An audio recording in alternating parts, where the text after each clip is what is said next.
Hello, Mishpacha, it's Courtney, America's Jewish Mother. Welcome back to my channel. I am here today with the BookTube Spin, or at least the books that I'm going to put on my list for the BookTube Spin. So this has been going around and it looked like a lot of fun, and so I decided to jump on the bandwagon. This idea was originated by Rick Mcdonnell. I will link his announcement video about this down below, but basically you pick 20 books, you put them in a numbered order on a list, and then on January 31st, Rick spins a virtual wheel, and whatever number the wheel lands on from 1 through 20, that is the book that you then have to read between February 1st and March 31st. So, sounded good. But before I get into the books that I've picked for my list, I do want to issue an apology to some people who tried to leave comments on my video yesterday. I don't know why the YouTube algorithm seemed particularly hair trigger about deleting things yesterday. I mean, I have occasionally seen it delete comments from my videos before, or I've seen it delete my comment that I've tried to leave on somebody else's video before, but it's usually not several in a row, so I don't know if it had to do with the content of the video I posted yesterday, but I do want to personally apologize to the following people and say that I did at least see your comments in email, and I read them and I appreciated them, particularly the very lengthy ones left by Tumbly Home Caroline P, which had to do with some background context for Sylvia Plath's writing, because she's reading Red Comet right now, the new Sylvia Plath biography, and also Kathy at the Grim Reader, who again left a fairly lengthy comment and also very kindly pointed me to an academic article on this subject from contemporary literature, which I already have pulled up on my laptop as a PDF, so I'm eagerly looking forward to reading that. Also want to apologize to John David and Barb at the Font and Simon and Amy from BookTube with Simon and Amy, who also all left me comments that somehow got deleted. And again, I'm very sorry about that, and I felt so badly about it. But yeah, anyway, it was YouTube, it was not me. So anyway, I'm going to leave a link to all those people's channels down below by way of apology. So let's get into these books that I have picked for the BookTube Spin. So I have organized them, as Rick suggested, in 4 groups of 5. So the first group is books that are books that Lindsay gave me, Lindsay of Lindsay's Book Life gave me in our virtual holiday book exchange that we did. Well, it wasn't virtual, I guess we actually sent each other books, right? But our holiday book exchange that we did for Hanukkah. So the first one, so this is number 1, is Octavia Butler's Parable of the Sower. And Lindsay and I are going to buddy read this in February anyway. So I kind of hope that something other than number 1 gets called, just because, again, I already know that we're going to read this anyway. But there were 8 books that we gifted each other in the gift exchange, and 2 of them I had earmarked for buddy reads later on in the year, and so I could, and one I already just finished reading, and so I literally only had 5 left that I could put on here. So, but yeah, I hope it won't be number 1, just because, again, I'm gonna read this anyway. Number 2 is Fatima Farheen Mirza's A Place for Us. This, I think, a lot of people already know about because it was. It made it to the final round of the inaugural BookTube Prize in 2019, so I'm definitely looking forward to reading this one. Have heard a lot of great comments about it. Also, the number 3, The Travelers by Regina Porter, and this is a book that I really don't know that much about, although it does fulfill a prompt for the 2021 Reading Women Challenge of reading a book with a biracial protagonist, so there you go. Number 4, John Boyne's A Ladder to the Sky, which again, I think a lot of people are familiar with because this book, in fact, won the inaugural BookTube Prize in 2019. And again, I've heard a lot of good stuff about it, so I'm looking forward to reading this at some point later this year, if not, in the next 2 months. And then number 5 is Walter Mosley's most recent collection of short stories, The Awkward Black Man. I'm definitely looking forward to reading this because I've never read anything by Walter Mosley before, and this collection I think just came out in want to say September of 2020, so it's not very old. And again, I am looking forward to reading some Walter Mosley for the first time, so that's number 5. Okay, so that takes care of sort of group 1. So this second grouping of books, 6 through 10, are all not big time commitment books because they are all under 300 pages, and actually with the exception of one of them, they're all under 250 pages. So the first one is Chinua Achebe's Things Fall Apart, which is kind of a book that I'm like, how have I not read this yet?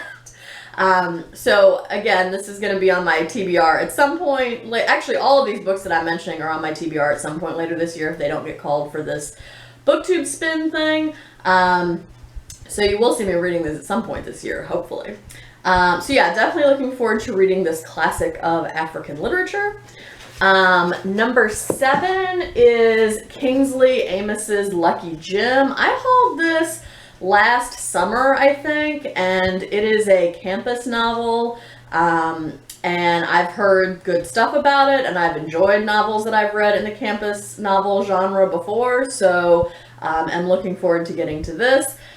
This is the only one that's over 250 pages of these 5. It's like maybe 270 or 75 pages, something like that.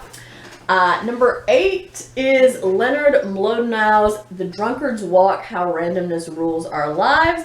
This is a slim little nonfiction volume about randomness and its effects on our lives, as implied by the title. I've owned that book for a number of years, so looking forward to finally getting around to finishing it. I did start it before, but it's one of those books I started and just put down and never finished, so.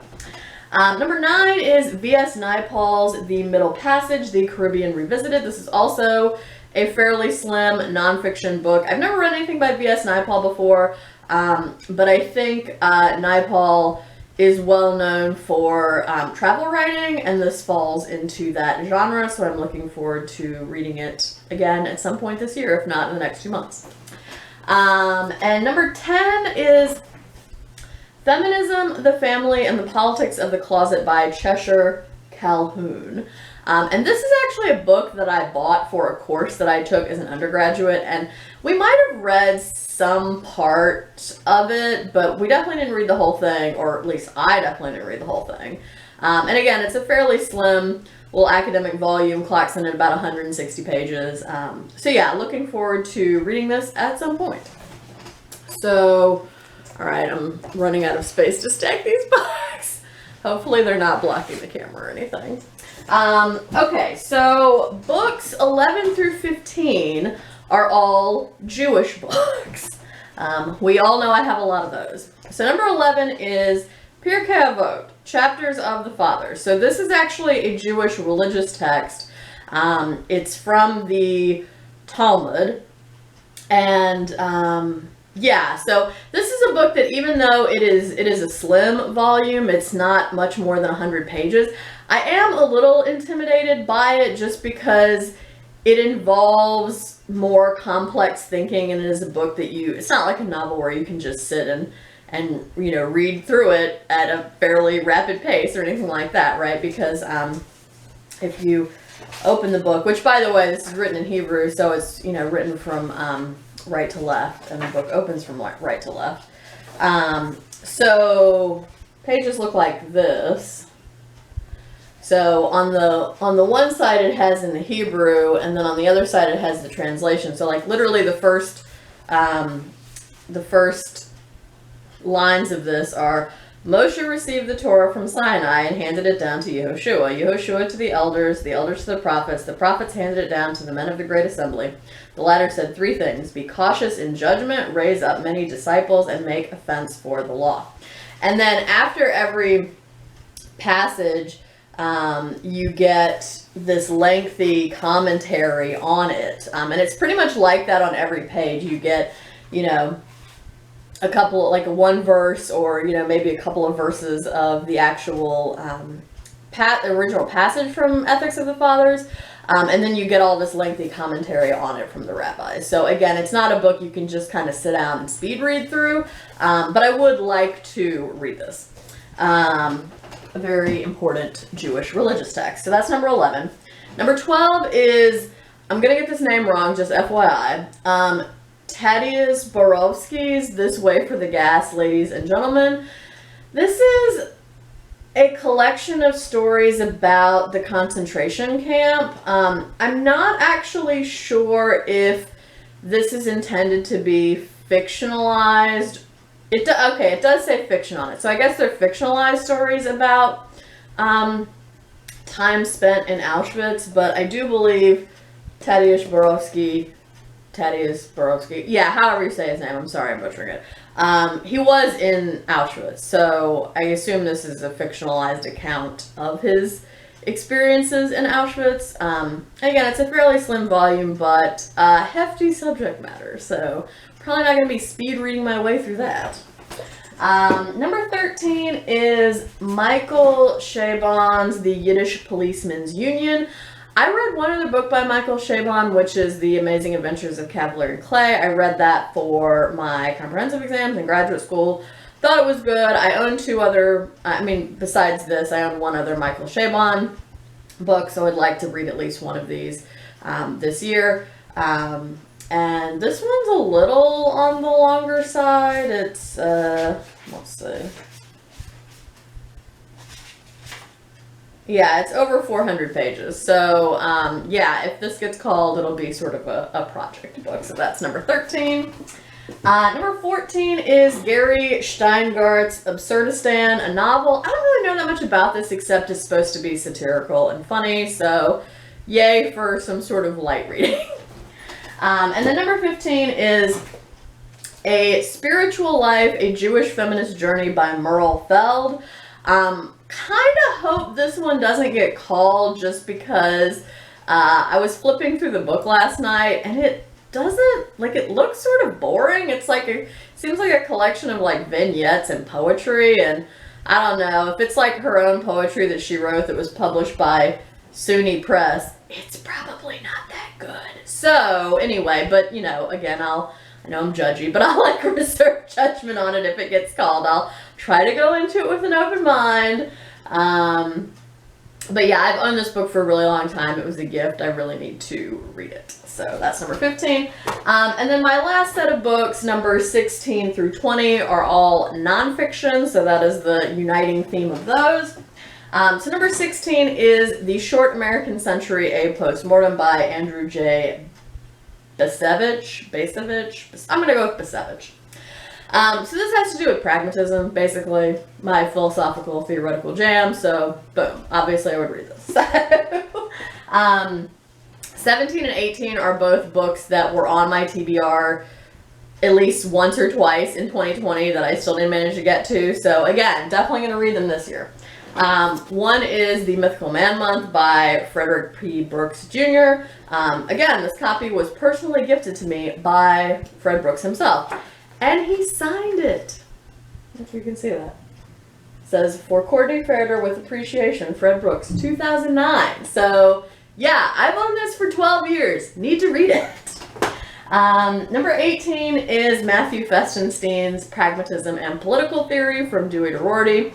Seems kind of dry and boring, but it's blurbed by Richard Bernstein, who I actually mentioned in my video yesterday, and I quite like Bernstein's work, so I'm like, I don't know, if Bernstein blurbed it, it's probably worth a read. So, number 19 is James M. Lang's Small Teaching, Everyday Lessons from the Science of Learning. If you've been following my channel for literally any time at all, you probably know that I work teaching college students, so this has to do with, little pedagogical tips that you can introduce into your classroom, that kind of help frame lessons and help students see connections between things. And I read parts of this book for a professional development thing that I did in spring of 2019, and I liked the parts of it that I read, but I want to actually read the whole thing because it did seem like it had a lot of useful tips and tricks in it. So. And then the last book, number 20, is Her Again, Becoming Meryl Streep by Michael Schulman. So, I've owned this book for several years and still haven't read it. It is a biography of Meryl Streep, my favorite actress of all time and our greatest living actress. So, would actually like to get to this. And it's funny because there was actually another biography of Meryl Streep that was published in, I want to say like maybe late 2019 or something like that, called Queen Meryl. And I read that at like the beginning of 2020, even though I didn't own it. And yet I own this and I still haven't read it. So definitely want to get to this at some point as well. So that is everything on my BookTube Spin list. So thank you to Rick Mlodinow for this idea and for doing this. I think, again, it sounds like a lot of fun, and I'm excited to see which number the book spinner thing lands on, so I'll know which book I will be adding to my February or March TBR. So yeah, thank you for watching this. If you have thoughts about any of these books, or you've made your own version of the BookTube Spin and I haven't already watched and commented on it, please feel free to let me know that down below. I hope everyone is staying healthy and well. I hope you're doing good reading whenever you're reading. And until next time, would it kill you to call you mother?